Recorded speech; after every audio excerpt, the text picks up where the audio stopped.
Good morning, eighth graders. Welcome back to week 2. I hope you guys are doing well. Many of you guys did a great job on the safety project from week 1 and turned that in, and those are looking good. Those have been graded in Google Classroom and also in PowerSchool. So if you don't see a grade in PowerSchool, go back and check your Google Classroom. It may have been kicked back to you because you missed something important. So if you got it sent back to you and asked for revisions, please take care of those revisions. If you haven't had a chance to finish week 1, please make sure you finish week 1 before you move on to week 2, okay? So for week 2, we are going to be doing a famous scientist research project. Here's the great part about this. You have a research project you needed to do, or you still need to do for English, and you have a research project you need to do for science. So instead of having you guys research 2 different things, you're going to use the same research to create your science project and your English research paper. So it cuts down on half the amount of research you would normally have to do, which is awesome. So you thank Ms. Furman for that brilliant idea instead of having to do 2 separate research projects, which is great. So for me, let's flip over and we'll look at the directions that you guys are going to see on PowerSchool, or pardon me, on Google Classroom.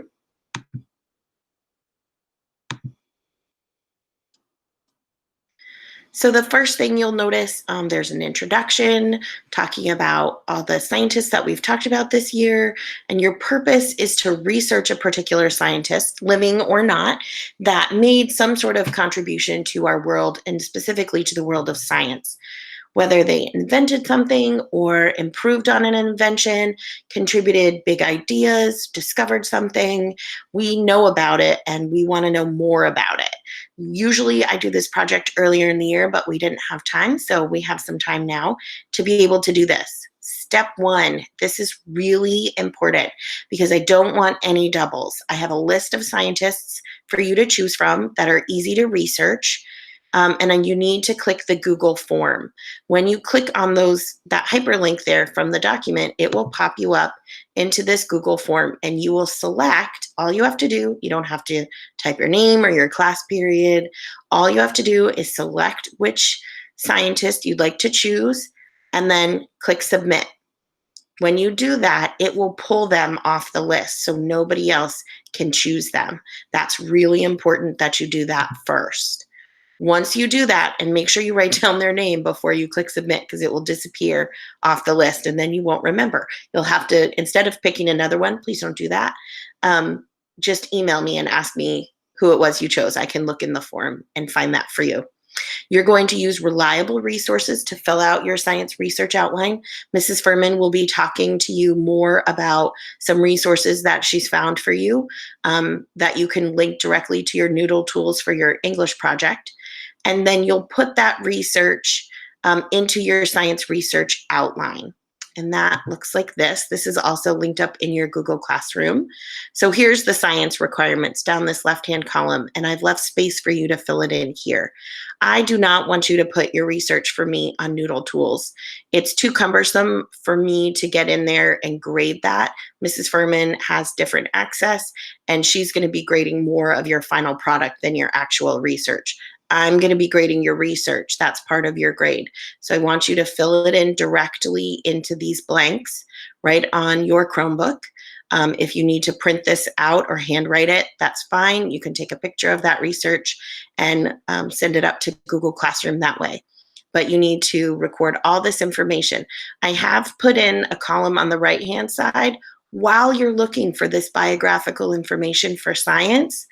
Mrs. Furman wants all of that plus family life and education. So while you're in there finding out all of this information for science, you might as well add in your English research. So I've added that column onto the right-hand side.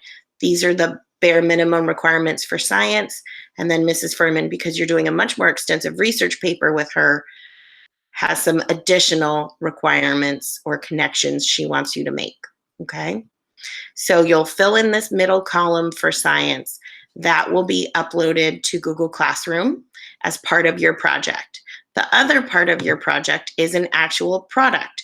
So these are your products to choose from here.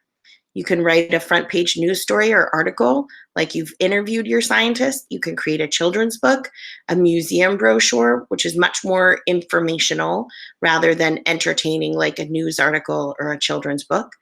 Or you can create a 3D model of whatever it was that your scientist discovered or invented. That doesn't apply to everybody. For example, Diane Fossey worked with gorillas. I don't want a model of a gorilla that doesn't really illustrate what she did. However, there are other scientists that invented, like Benjamin Franklin invented bifocals. You could make a model of the bifocals that he invented. That would be something there. He's not on the list on purpose, but that is just sort of an example of what you could do for a model. So your work must be attractive. That means neat.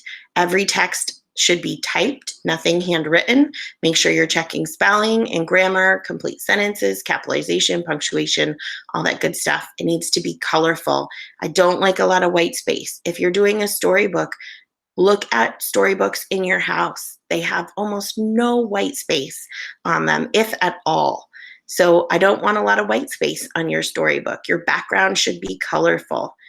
If you're doing a brochure, look at a bunch of brochures, even online, even pizza places and restaurants that have like delivery menus. They're not white. There's a lot of color on them because they're attractive. That makes people want to read them. So make sure you're making your brochure as colorful. And especially if it's digital, that's super easy to put a background color in there or even a background watermark image. And if you're not sure how to do that, I can totally show you. Just shoot me an email. I can either give you directions with screenshots or we can do a Google Meet and walk through it together. It's really easy. Your product must be informative. It must complete all of the research in that product. So make sure you include all of your research and go back and double check when you're done that all of your research is in there and that it flows nicely in a fluid way, not in a choppy fact here and a choppy fact there, but it should follow some sort of progression, either chronological or from simple to complex or however you choose to organize it. This project is due Friday, just like all of your other projects are due Friday, last week, this week, and next week. If you have questions or concerns, please ask me. I'm here to help you. I'm here on my computer all day long. I take a lunch break and I take potty breaks, but that's pretty much it. So make sure that you are reaching out and asking questions. Don't sit there and wonder or just push it off because you don't really know where to start. Ask for help so we can help you, okay? So you have your directions here, you have your form to fill out, and you have your outline to fill out. All those 3 items will help you make your project really organized and quality. So I'm gonna flip back over. You don't need to see my computer anymore. So if you guys have questions, please ask me. We say that over and over and over again. Distance learning is different than being in school. It's not as easy to ask questions because I don't see you every day. It's not as easy for me to check in on you. Please make sure you're checking your email. We'll be emailing you guys every day to check in and see how you're doing because we miss you and because we want to make sure that you have everything you need. So hope you guys are doing well. I hope you have fun with this project and learn something new. And I will see you guys soon, hopefully. Take care.